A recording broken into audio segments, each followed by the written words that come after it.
ল কলেজে গণধর্ষণের তদন্ত আজ ফের কসবা থানায়। কলকাতার পুলিশ কমিশনার তদন্তের অগ্রগতি নিয়ে সিপির রিপোর্ট। কথা বলবো, আমাদের প্রতিনিধি অনুপ রয়েছেন সঙ্গে। অনুপ,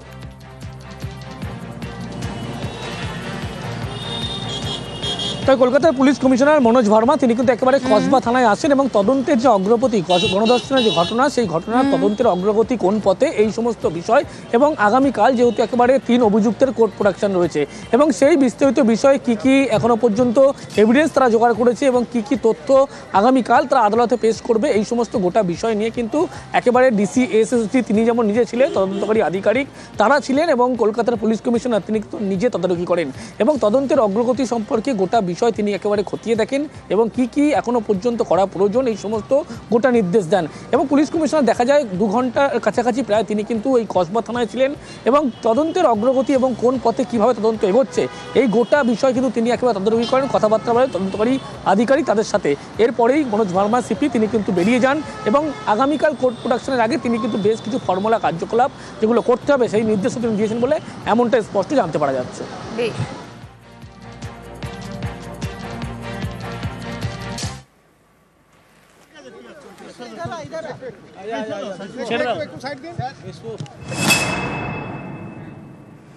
কলনায়ক মনোজিৎ বজবজে কলেজের পিকনিকে শ্লীলতাহানি। পিকনিকে ছাত্রীর শ্লীলতাহানির অভিযোগ। প্রথম বর্ষের ছাত্রীর সঙ্গে অভব্য আচরণ। সিনিয়ররা থাকলেও মনোজিতের ভয় চুপ। আরেক ছাত্রীর চাঞ্চল্যকর অভিযোগ।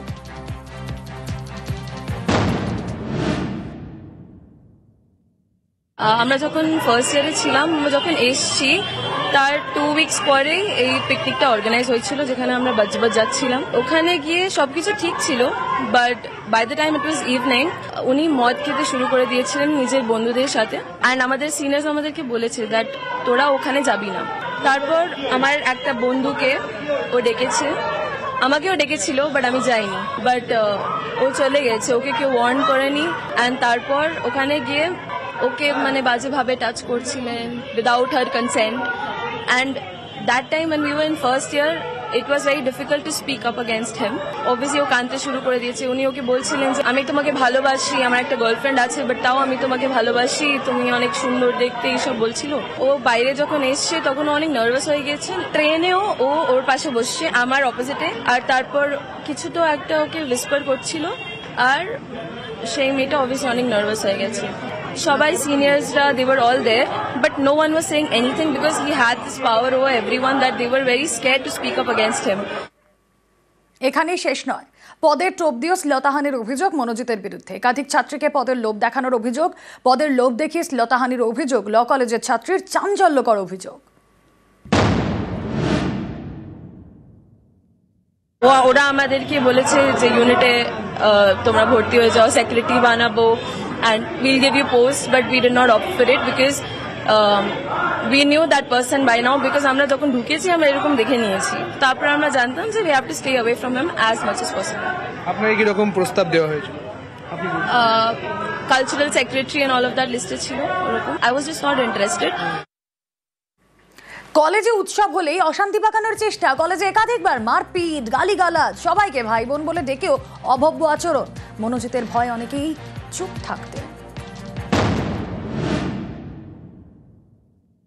কলেজে যখনই কোনো ফেস্টিভ্যাল হতো বা এনি সেলিব্রেশন, ঝগড়া হতোই। ওনার একটা টেন্ডেন্সি আছে to create a ruckus and to fight wherever it is possible.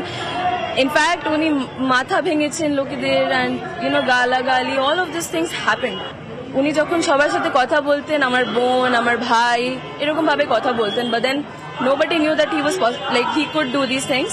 আমি অনেক শুনেছিলাম অনেক লোকদের থেকে that he wanted to invite people into his flat and have parties and ওরকম ব্যাপার, বাট অবভিয়াসলি কেউ যায়নি। আমাদের যে সিনিয়র্সরা ছিল যাকে আমরা বলেছি, ওরা স্ট্যান্ড নিয়েছে, বাট দেন অবভিয়াসলি কিছু হয়নি। বাট আমরা মনোজিৎ থেকে অনেক ডিস্টেন্স হয়ে গেছিলাম। তারপর there was no point coming to college because whenever we used to come to college it was like ঝগড়া হচ্ছে, এইসব হচ্ছে, better not come to college. So because of that is one reason, and another reason is that he had so much control over the faculty and everyone was just scared of him.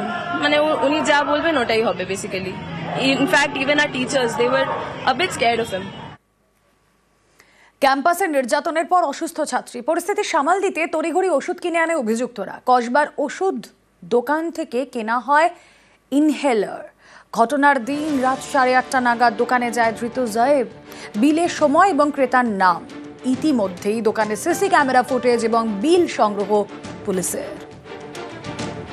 আমাদের এখানে সারাদিনে 400 থেকে 500 billing হয়।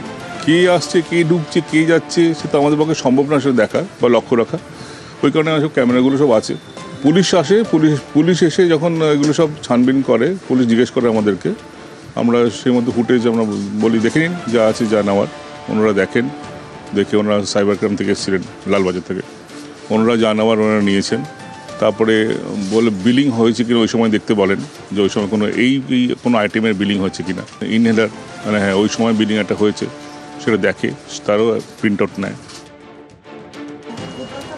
কসবা ল কলেজে গণধর্ষণের ঘটনায় যেদিনকে ঘটনা ঘটেছিল তার পরবর্তী ক্ষেত্রে লক্ষ্য করা যায়, যখন এই তরুণী অর্থাৎ অসুস্থ হয়ে পড়েছে, শ্বাসকষ্ট সমস্যা হচ্ছিল, সেই সময় ইনহেলারের কথা যখন বলেছিল, এই দোকানেই কিন্তু অভিযুক্তদের মধ্যে একজন আসে এবং আসার পরে এই মেডিসিন সেই সব থেকে কিন্তু ইনহেলার কেনে এবং তার পরবর্তী ক্ষেত্রে তারা কিন্তু সেখান থেকে তিনি চলে যায় এবং তার যে গতিবিধি ছিল ইতিমধ্যেই পুলিশের পক্ষ থেকে এখান থেকে সিসিটিভি ফুটেজ, সেই ফুটেজ কিন্তু পুলিশের পক্ষ থেকে সংগ্রহ করা হয়েছে।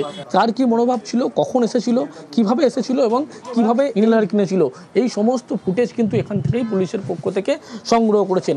একাধিক এই ফুটেজ যে সংগ্রহ করার পরবর্তী ক্ষেত্রে যেটা জানতে পারা যাচ্ছে, একটি বিলিং কিন্তু এখান থেকে হয়েছিল যে ইনহেলার কেনা হয়েছিল এবং সেই ইনহেলার যে এখান থেকে কেনা হয়েছিল এই সব কিন্তু একেবারে পুলিশের পক্ষ থেকে এই দোকানের যিনি কর্তা, তার মালিক, তাকে কিন্তু জিজ্ঞাসাবাদ করা হয়েছে, তার বয়ান নেওয়া হয়েছে। শুধু তাই নয়, এই যে গোটা ঘটনা ঘটেছিল সেখানে সিসি ক্যামেরার যে ফুটেজ, সেই ফুটেজও কিন্তু ইতিমধ্যেই পুলিশের পক্ষ থেকে সংগ্রহ করে তদন্তে অগ্রগতি এনেছে। ক্যামেরা রাজীব কুমারের সঙ্গে Anup Chakraborty, news 18 Bangla, Kolkata. Rank jump করে ল কলেজে ভর্তি, গণধর্ষণে ধৃত জয়েব আহমেদের বিরুদ্ধে চাঞ্চল্যকর অভিযোগ। জয়েবের র্যাঙ্ক ছিল 2634। জয়েবের র্যাঙ্ক নিয়ে চাঞ্চল্যকর অভিযোগ ল কলেজের পড়ুয়ার। তাহলে কি মনোজিতের প্রভাবেই কলেজে ভর্তি জয়েব? প্রশ্ন থেকেই যাচ্ছে। 500-র মধ্যে র্যাঙ্ক হওয়া দরকার জেনারেলদের জন্য, আর SC ST ওবিদের জন্য খুব কপাল ভালো থাকলে 1000। এন্ট্রান্স লিস্টে যে মেরিট লিস্টে যে এটা আছে সেটা যদি আপনারা চেক করেন, ফার্স্ট হবে দেখতে পাবেন জাহিদ আহমেদ, যার হল টিকিট নাম্বার হচ্ছে 2450131153। তার র্যাঙ্ক হয়েছিল 2634। সে জেনারেল কটা হওয়া সত্ত্বেও সে চান্স পেয়ে গেল অন্য একটি নাম করা সাউথ কলকাতা ল কলেজে। এটা কিসের ভিত্তিতে? কিন্তু জাহিদ আহমেদ কী করেছে, একটি হকের, অন্য কারোর হকের, যে হয়তো কোনো গরিব ঘরের কোনো কেউ হতে পারতো, সে তার নিজের জায়গাতে ছিনিয়ে নিল অন্য একটি গরিব মানুষের পেটের লাথি মেরে। তৃণমূল ছাত্র পরিষদে তো অন্যতম ভূমিকা পালন করতো মনোজ মিশ্র। যে মনোজ মিশ্র যদি এখানে যদি সহায়তা না করতো, কিসের ভিত্তিতে ভর্তি হতো? নিশ্চয়ই হতো না। দক্ষিণ কলকাতার ল কলেজের মধ্যে ছাত্রীকে গণধর্ষণের অভিযোগ, আর এই নিয়ে তোলপাড়। এই পরিস্থিতিতে কর্তৃপক্ষ সাফ জানিয়ে দিল, সাউথ ক্যালকাটার ল কলেজ অনির্দিষ্টকালের জন্য বন্ধ। এই কলেজের পরিবেশ, পঠন পাঠন নিয়ে পড়ুয়াদের ভুরি ভুরি অভিযোগ, এর তালিকাও তারা তৈরি করে ফেলেছেন। সাংবাদিক বৈঠক করে পড়ুয়ারা জানিয়েছেন, উপাচার্যকে সমস্ত অভিযোগ তারা জানাবেন।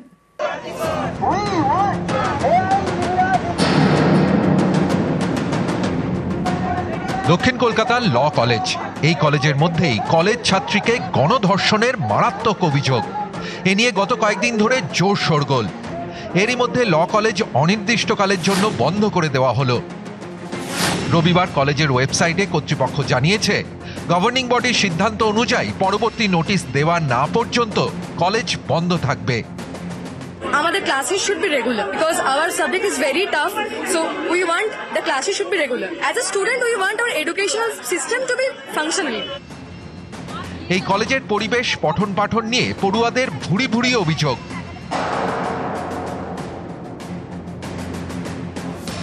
সোমবার সাউথ ক্যালকাটা ল কলেজের গেটের বাইরে বিক্ষোভ দেখান কলেজের পড়ুয়ারা। সাংবাদিক বৈঠক করে সুর চড়ান। পড়ুয়াদের দাবি, কলেজ ক্যাম্পাসকে রাজনীতি মুক্ত রাখতে হবে। ক্যাম্পাসকে বাইরের রাজনৈতিক চাপ থেকে কলেজকে মুক্ত করতে হবে। কলেজে ছাত্র নির্বাচন করাতে হবে। কলেজে পড়ুয়াদের নিরাপত্তা নিশ্চিত করতে নতুন কমিটি তৈরি করতে হবে। পড়ুয়াদের অভিযোগ খতিয়ে দেখার কমিটিকে সক্রিয় করতে হবে। সিসি ক্যামেরার নজরদারি বাড়াতে হবে। গাফিলতি হলে তার দায় নিতে হবে কলেজ কর্তৃপক্ষকে। সেই ঘটনাটা ঘটেছে, সেই ঘটনাটা সিঙ্গেল হ্যান্ডেডলি নিরাপত্তার অভাব বোধ করানোর জন্য যথেষ্ট। একজন সিকিউরিটি গার্ড আছে, সে আইডি কার্ড চেক না করে কলেজের স্টুডেন্ট, অনেকবার বলা হয়েছে যাতে এটা না করা হয়। সাউথ ক্যালকাটা ল কলেজের পড়ুয়ারা আরও বেশ কিছু দাবিতে সরব, যেমন পড়াশোনার সঠিক পরিকাঠামো ফিরিয়ে আনতে হবে, প্রতিদিন রুটিন মতো যাতে ক্লাস হয় তা নিশ্চিত করতে হবে, ইউনিয়ন রুমে নিরাপত্তা নিশ্চিত করতে হবে।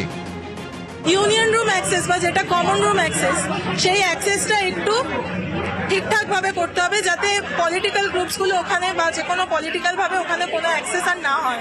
ডেমোক্রেটিক আর পলিটিক্যাল স্টুডেন্ট কাউন্সিল গঠন করারও একটা দাবি আমরা রাখছি, যেটা মেইনলি এই কলেজের সমস্যা।